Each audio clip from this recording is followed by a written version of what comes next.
দেখেছিলেন তাকে, ও কালো মেয়ে, কালো হরিণ চোখ, ঘোমটা মাথায় ছিল না তার মোটে,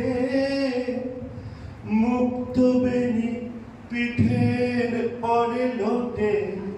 মানে সামনে বেনিটা যে দেখছিস, মেয়েটার পিঠে বেনি, এটা কিন্তু মেল পার্সোনালিটি।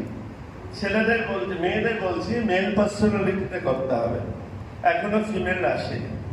এবার দেখ পিঠে যেন বেনুরিটা জ্বলছে, দুলছে কিভাবে দেখ, মুক্ত বেনি পিঠে পরে লোটে, কালো আজকে কালো, তা সে এনজয় যতই কালো